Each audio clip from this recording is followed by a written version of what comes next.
200 मोर्चों पर खूनी जंग, पुतिन ने पलटी बाजी।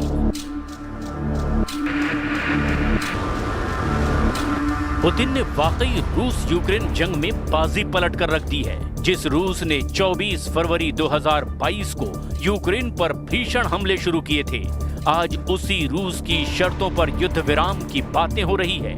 हैरानी की बात तो ये है कि शांति समझौते को लेकर हो रही बातचीत के बीच रूस ने पूर्वी यूक्रेन के 200 मोर्चों पर अब भयंकर हमले शुरू कर दिए हैं। यूक्रेन की राजधानी कीव समेत यूक्रेन के 20 से ज्यादा शहरों पर रूसी हमलों ने कोहराम मचा दिया है। हम आपको दिखाने जा रहे हैं कि कैसे पुतिन ने पहले ट्रंप को अपने युद्ध जाल में फंसाया और फिर यूक्रेन पर तीखे हमले करके 32 देशों वाले नेटो को उसकी औकात दिखा दी है।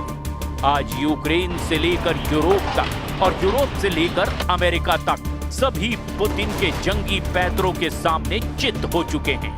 हम आपको दिखाने जा रहे हैं कि पूर्वी यूक्रेन के 200 मोर्चों पर कब्जा करके कैसे रूस पूर्वी यूक्रेन के लगभग 55% इलाके पर कब्जा करने वाला है। इस वक्त रूस यूक्रेन के Donetsk, Kherson, Kharkiv, Sumy, Chernihiv, Zaporizhzhia, Luhansk और कुपियांस्क में चुन चुन कर उन इलाकों पर हमले कर रहा है जहां यूक्रेनी सेना सबसे ज्यादा टक्कर देने की कोशिश कर रही है। जबकि कुछ रिपोर्ट के मुताबिक रूस यूक्रेन के पोक्रोवस्क पर 66% से ज्यादा इलाके पर कब्जा कर चुका है, जिसे यूक्रेनी सेना के लिए सबसे गंभीर और तगड़ा झटका माना जा रहा है। हैरानी की बात तो ये है कि हारते यूक्रेन को जिताने के लिए यूरोप और नेटो के 10 से 12 देश अभी भी एड़ी चोटी का जोर लगा रहे हैं, जिसमें नेटो देश Germany, France, Britain, Poland, 3 Baltic देश हर हाल में रूस की जीत को रोकने की कोशिश में जुटे हैं। लेकिन इस जंगी चक्रव्यूह की हम शुरुआत करते हैं यूक्रेन पर रूस के तूफानी हमलों से, जिसने यूक्रेन के पूर्वी मोर्चों का कचूमर निकाल कर रख दिया है।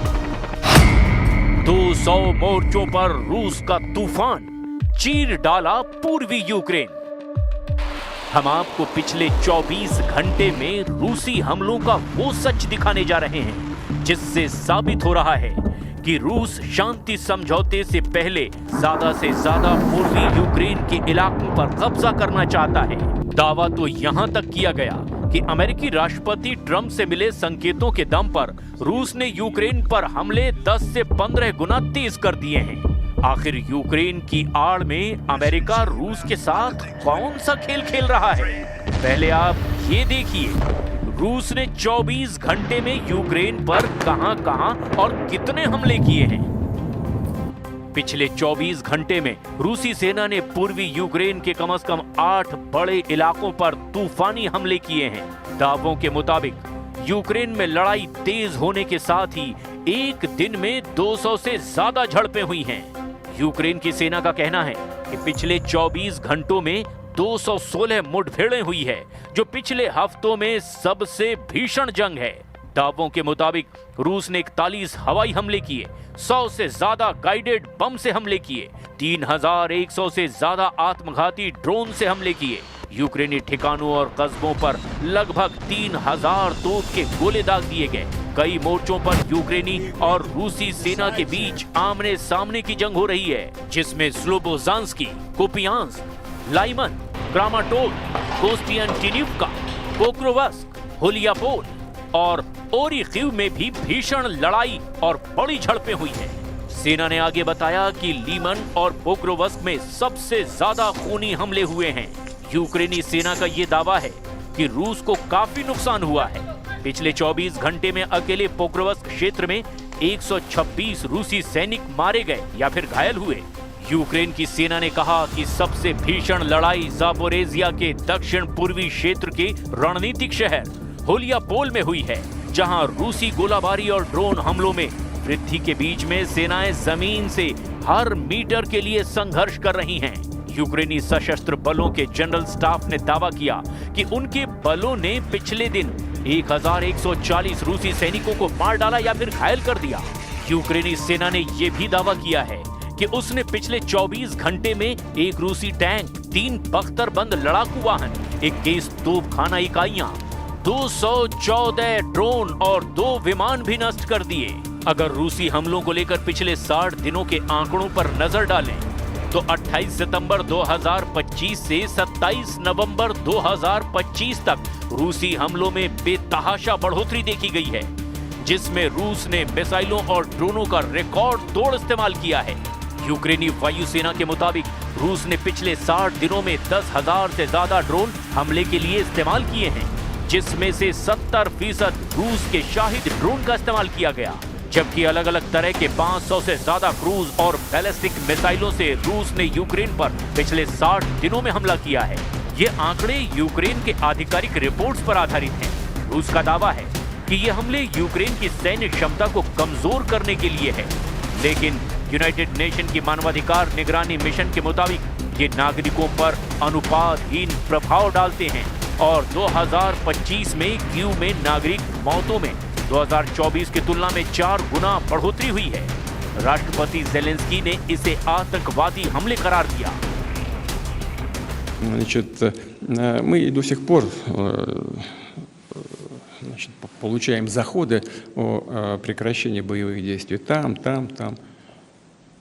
Войска Украины уйдут из занимаемых ими территорий, вот тогда и прекратятся боевые действия. Не уйдут, ми доб'ємося этого вооруженим путем.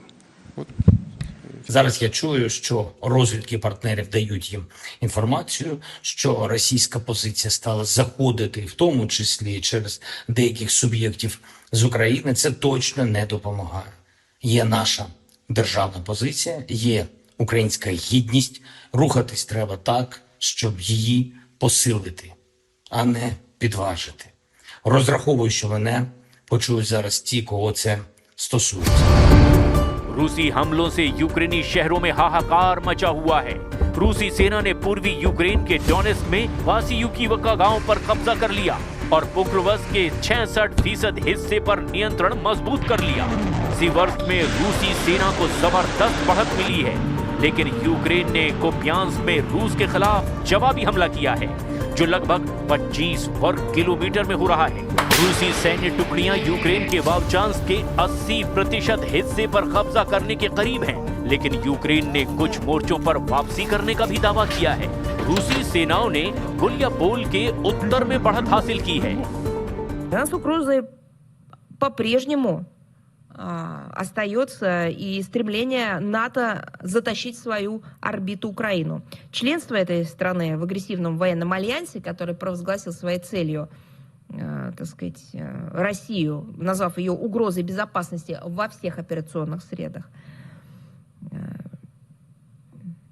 для нас неприемлемо. Я повторю еще раз, потому что суть деятельности НАТО – это противодействие нашей стране. रूस यूक्रेन युद्ध खत्म करने के अमेरिकी राष्ट्रपति डोनाल्ड ट्रंप के विवादास्पद योजना पर यूक्रेन के राष्ट्रपति जेलेंस्की भड़क गए हैं। यूरोप ने भी इस प्रस्ताव पर असहमति जाहिर की है। ऐसे में प्रस्ताव के लागू होने से पहले ही विवाद बढ़ गया है। अमेरिकी सीनेटरों ने भी इसकी कड़ी आलोचना की है। वहीं जर्मनी के फ्रेडरिक मर्ज ने तो दो टूक कह दिया है कि नेटो किसी भी कीमत पर रूस को जंग नहीं जीतने देगा। पिछले 1 साल से रूस ने पश्चिमी रूस के कुर्स्क इलाके से यूक्रेनी सेना को पूरी तरह खदेड़ दिया है। अगर हम डॉनबास इलाके की बात करें तो इसके 78% इलाके रूस के कब्जे में हैं। डोनेस्क और लुहांस्क को मिलाकर पूरा डॉनबास पूर्वी यूक्रेन में आता है।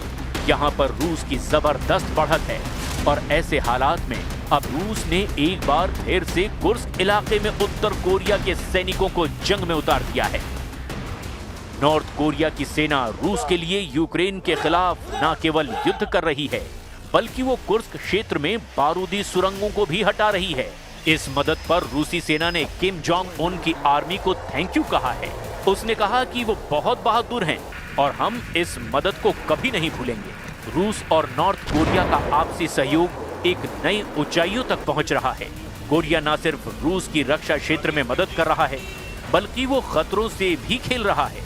उत्तर कोरियाई सैनिकों ने रूस के पश्चिमी कुर्स्क क्षेत्र में यूक्रेनी घुसपैठ को रोकने में मदद की थी। अब वो उस क्षेत्र में बारूदी सुरंगों को हटाने में एक महत्वपूर्ण भूमिका निभा रहे हैं।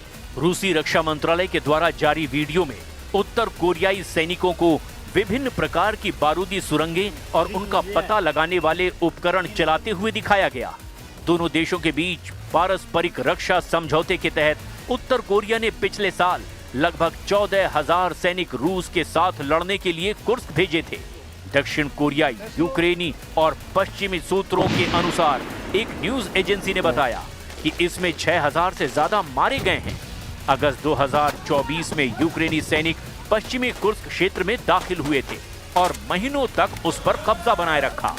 आखिरकार अप्रैल 2025 में उन्हें बाहर कर दिया गया। इस पर रूसी राष्ट्रपति व्लादिमीर पुतिन ने कहा था कि रूसी बलों ने उत्तर कोरियाई सैनिकों की मदद से उन्हें बाहर खदेड़ा है। अब कुर्स्क में फिर से रूसी सैनिकों के साथ मिलकर उत्तर कोरिया ने मोर्चा खोल दिया है।